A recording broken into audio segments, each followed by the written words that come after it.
Hi,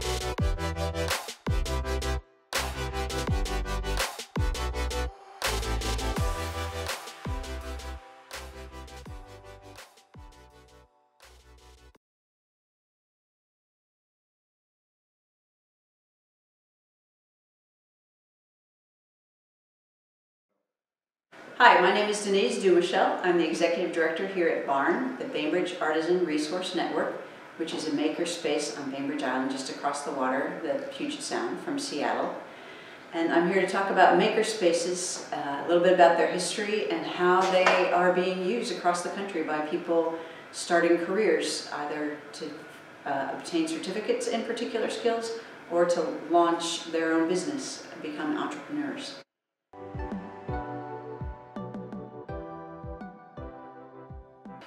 So first of all, makerspaces, a lot of people say they started with the do-it-yourself movement across the country, although I believe they really have roots in urbanization among cultures across the world, particularly in Europe, as more people moved to community spaces and had less of their own land or smaller homes. They needed places to make things. When I lived in Finland, for example, we had a local weaving spot, and you could reserve a loom for about 3 weeks and make a rug and then move on, and someone else would come in and string the loom and make what they were going to make. And I realized then that there are places all over Europe like that where communities have access to equipment and tools and people with a lot of know-how that they wouldn't have access to if they were just working in their basements or their garages on projects. So the do-it-yourself movement, and in particular people's efforts to upcycle and reuse materials or repair them rather than toss them away and purchase the newest, latest model, yielded a need in many communities. Here on Bainbridge Island, it started with a group of woodworkers, many of whom had retired or moved into smaller homes as their children moved out of their homes, and they no longer had space to keep big saws and other large equipment at home, and they're expensive to own. So what they ended up doing together, a number of them, was to rent some space on the island and pool what they had for equipment and resources. Gradually, they would team up and purchase new equipment or larger equipment, and then a few people who were weavers and some jewelry makers said, oh, can we use a little corner of that space, because we would like to have community access to some kilns and other more expensive equipment. And pretty soon they realized there was a need. It was a growing need across the island and throughout Kitsap County. So they teamed up and they worked together to raise funds, and they purchased land and had an incredible quantity of volunteers working together, using their skills and their knowledge to build a 25,000 square foot makerspace with 10 studios that includes woodworking, machining, sheet metal, welding, jewelry, writers. There's a commercial kitchen, there's an electronic and technical arts studio, there's a fiber arts studio that goes way beyond just weaving, print and book arts, a media arts studio, a glass arts studio, and of course the wood shop that includes wood turning, other more traditional projects, and an entire room dedicated specifically to hand tools.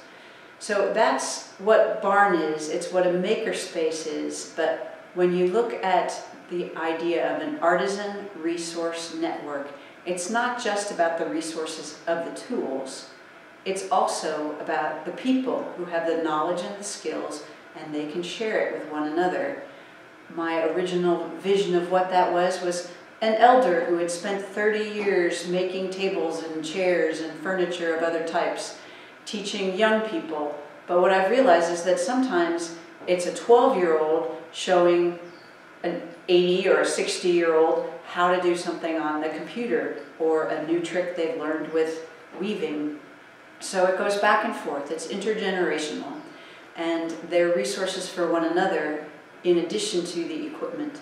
So BARN is set up where some people are members, and the members pay a fee for the year, and then they have access to what is called open studios, and they can come in and use the equipment.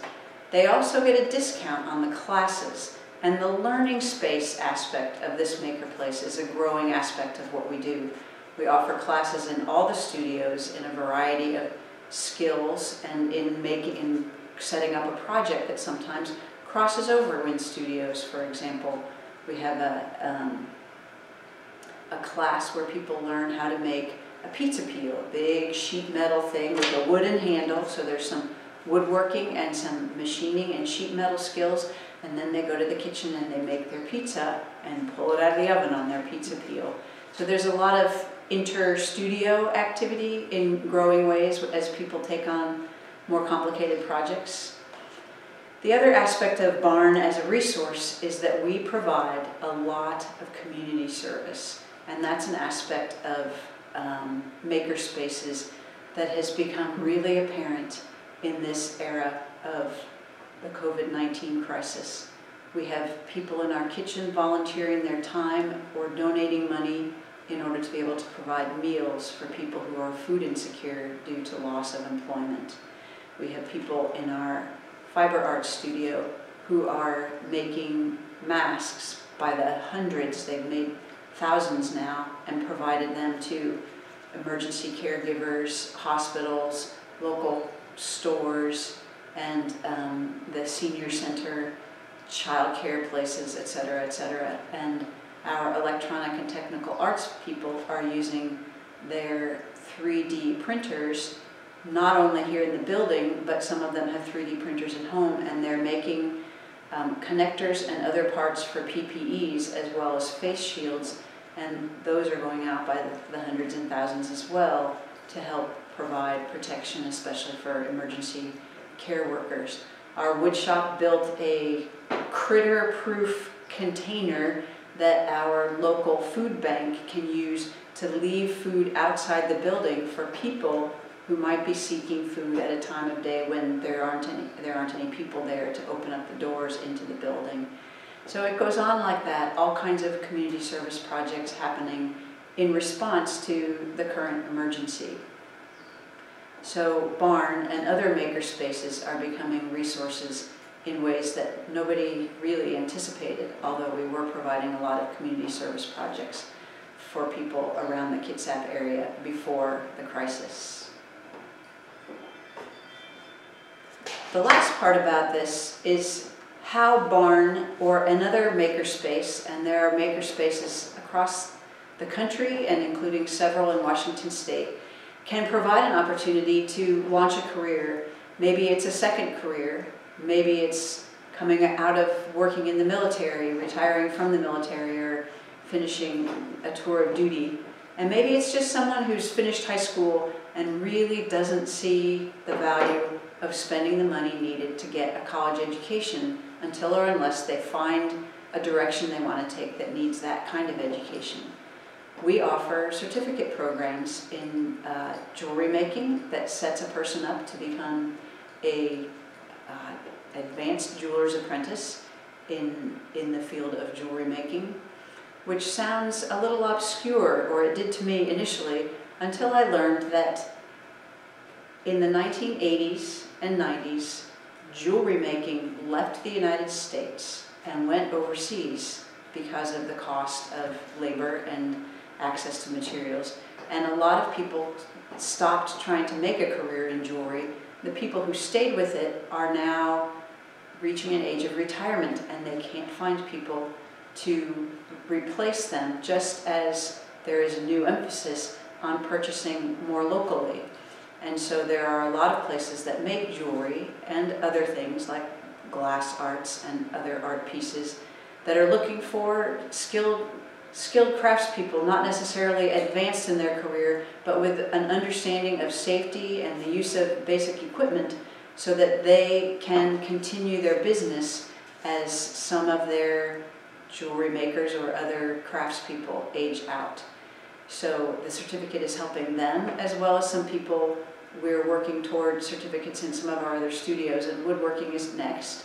And a lot of construction companies, particularly people in cabinetry or furniture making, need new employees with some basic skills, and those are the kinds of certificates that we're creating here. And then there are the entrepreneurs.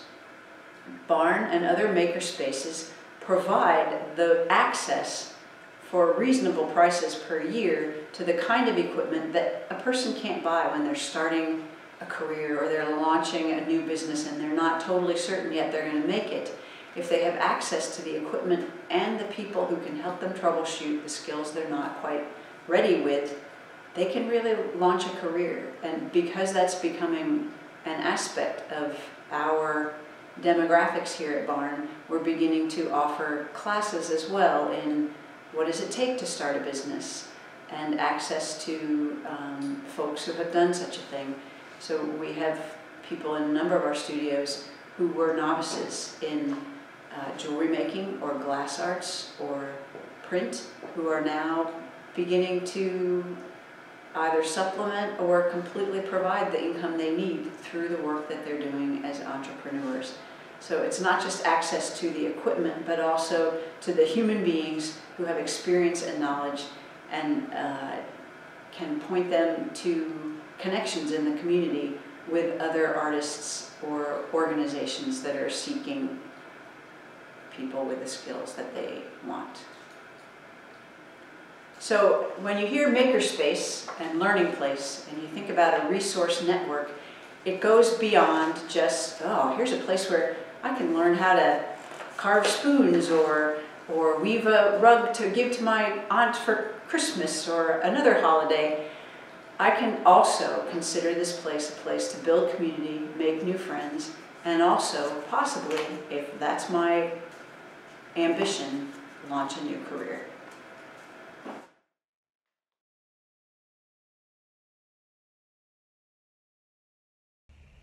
Hi everyone, my name is Alanna Imbach and I am here with you from my co-working space in Paulsbo, Washington, just across the water from Seattle, and it's called Vibe Co-works.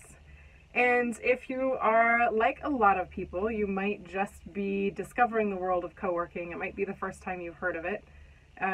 Oftentimes what we find is folks who are in urban centers and bigger cities have heard of it because it's kind of a trend that's taking over the world, in my world anyways. But oftentimes in a lot of more suburban areas, it's a pretty new concept that I think is super relevant right now, especially if you are starting out or building a new business. So the nuts and bolts of what co-working is, I often tell people that a co-working space or a co-working membership is kind of like a gym for your business. So it operates on a membership model, and once you have a membership, you can come in and use all of the facilities of a space as and when you need and want them. So in the world of co-working, that usually translates to a desk, a traditional workspace type setting to work. It includes private phone booths and Zoom rooms like this one, so that are acoustically set up for taking conference calls, taking private phone calls that let you step outside of a common space. It often includes different types of and sizes of conference rooms and meeting rooms and webinar teaching rooms, and it often includes private offices.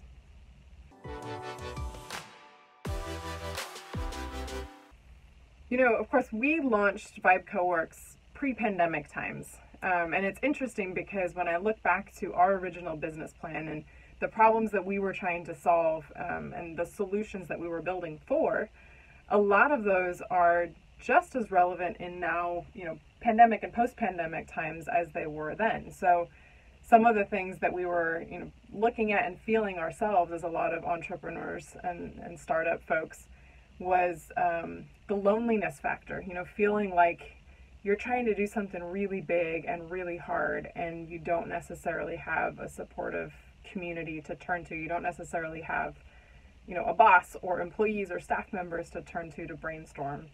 So that was a problem. It was a problem. A lot of us were commuting long distances. So in our case, we were taking the ferry over to Seattle. We were losing 4 hours a day just in commute time. So that was a problem that we wanted to solve. We were feeling disconnected. Somehow even in this virtual world, we were around people all the time, and yet we didn't have deep, genuine, authentic relationships with folks that could, give us the moral support that we needed to move our businesses forward, but also share the experience and wisdom and resources and connections that we really needed to be able to succeed in our startup ventures. And then the other piece that I think was really key was the kind of no place to grow. Most of us weren't at stages in our businesses that we could or wanted to be locked into long-term leases of any kind. We weren't doing so well growing things out of our garages and out of our coffee tables. So co-working spaces really helped solve all these problems. It suddenly put us in community with other people. Co-working spaces are typically located close to where you live or do other, shopping and groceries and childcare and that sort of thing. So you can really cut down on time that's lost to commuting. And like I say, if you find a good co-working space, they're usually pretty inspirational environments, filled with people who are supportive and want to help, and think creatively and really try things new and differently. I think too, right now more than ever, we need to understand that community is the key to our recovery. And that even as we've been able to excel in doing a lot of things virtually, there still is that need for a community of people that can support us through it. So we did, in March of this year, just before everything was really kind of shutting down, we actually did an impact survey here at Vibe to ask people how being part of a co-working space had changed their reality, their work, their life, their personal happiness. And what the results showed us was that 73% of our members had made new connections since they've joined here. 70% of our members have said that they're more productive since they've joined here. And 69% report that they're happier. So of course, work happy is our tagline here, but that's not just a made up thing. It's something that we hear from members all the time. Saying that they've gotten, like I say, that separation of work-life balance back again, more quality time with their family, more supportive in the work that they're doing. We had one member who joined us here on the 10-year anniversary of her business that she'd been working from home the entire time. And I asked her about lunchtime, how she was doing, if she was finding her feet okay, if she was liking it. And she just looked at me and she goes, "I sneezed and someone said, 'Bless you.'" So sometimes it's just those really, the tiny things, the simple things, that really make a difference when you have other people around and supporting you.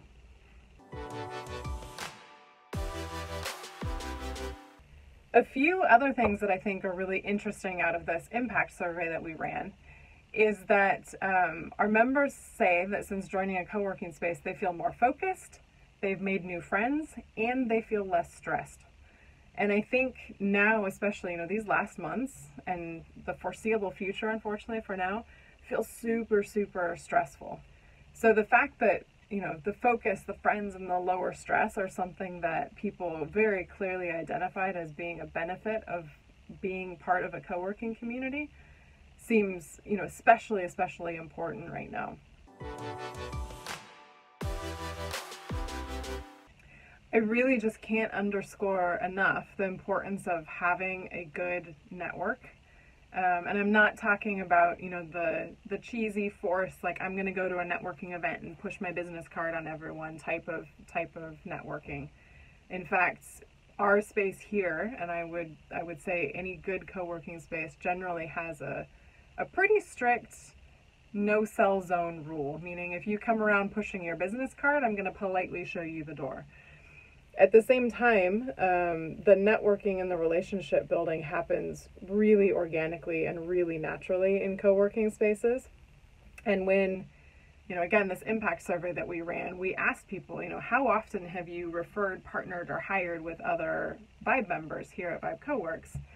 And 50% said that they had referred another Vibe member for a job or a contract gig.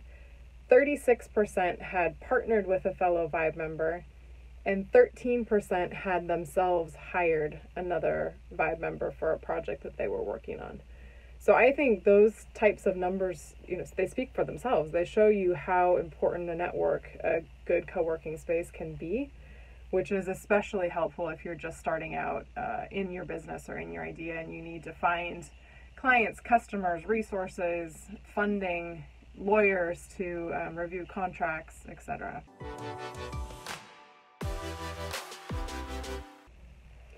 Co-working spaces really are a steal of a deal when it comes to the financial part as well.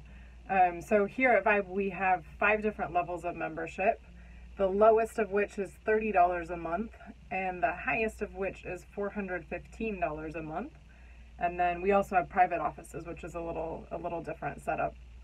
But included within that, it's essentially plug and play. So whereas in a traditional office, I would have to find the office, sign the lease, purchase furniture, get all of the utilities hooked up, you name it, the list goes on and on. Here, I walk in the door, I plug in my computer, and I'm good to go. I'm on high-speed fiber internet. It's all taken care of for me. The coffee is hot. It's complimentary. I can refill when I need to. We even have a stash of computer monitors here so that you can, pull one of those down off the shelf, hook your laptop up to it, and create an entire workstation. You could do split screens. No need to crane the neck or kill the eyeballs, just in the name of work while you're here. So that's pretty handy. We also, talk about shared collaborative consumption, things like printers. So we have a single printer. Everybody gets a print code. Printing black and white is free and unlimited. Color, we pay 10 cents a page if we go beyond 50 cents a page. So it really makes a lot of sense, ease and cost-wise, to just roll in and get something started. We also have a number of people who are expanding their businesses to this area, but they don't yet have enough clientele to make it worth actually opening an office. So what they'll often do is rent a conference room for the day and line up all of their client appointments, one after another. So they see all of their clients here, a couple days a month, and they don't have to have an office permanently at all. So those are some pretty cool kind of applications of, why it makes financial sense to have a space like this beyond the community aspect itself. I think, we've really seen too in COVID times, here at Vibe, we've always had a virtual community in the sense that we have a very active Slack channel that connects everyone, whether you're physically here in the space on a particular day or not. So you can, we've got an Ask Offers channel, we've got a Humble Brags channel when you just want to celebrate your victory and success with someone. We've got a Job Opportunities channel.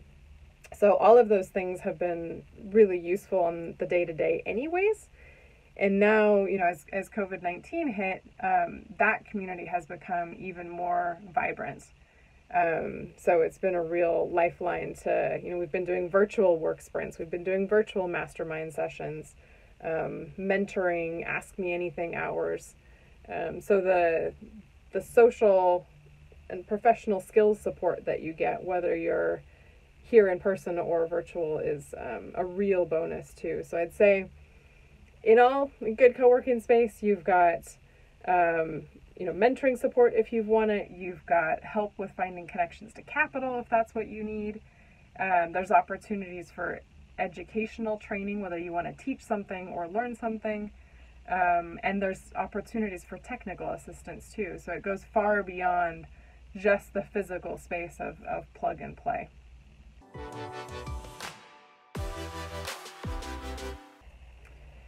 And lastly, one more thing to consider that I think is really interesting now is the way in which co-working spaces can help you reduce risks.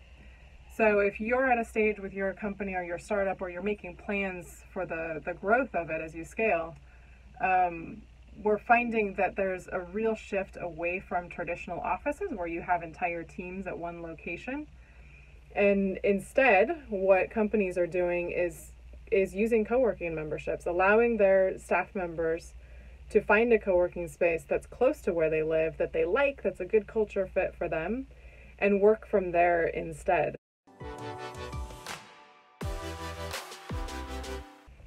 So to all of you who are starting out, launching your businesses, dreaming up some big ideas, hopefully scaling some businesses in this crazy time, I just want to say, get out there, do it, find a co-working space that's close to where you live or work, and make it your own. I said when we first started Vibe Co-works, I said to everyone, I said, look, what we're building here is a launch pad, meaning we're providing all of the basic infrastructure to create a really incredible place to be, an inspirational place to be, but ultimately it's going to be shaped by the members, by the people who work here. And that, I think, is the lucky charm of the startup entrepreneurial world when it comes to co-working, is each space has its own culture, has its own personality, and that's entirely created by the people who are there. So I wish you the best of luck and look forward to seeing your businesses thrive.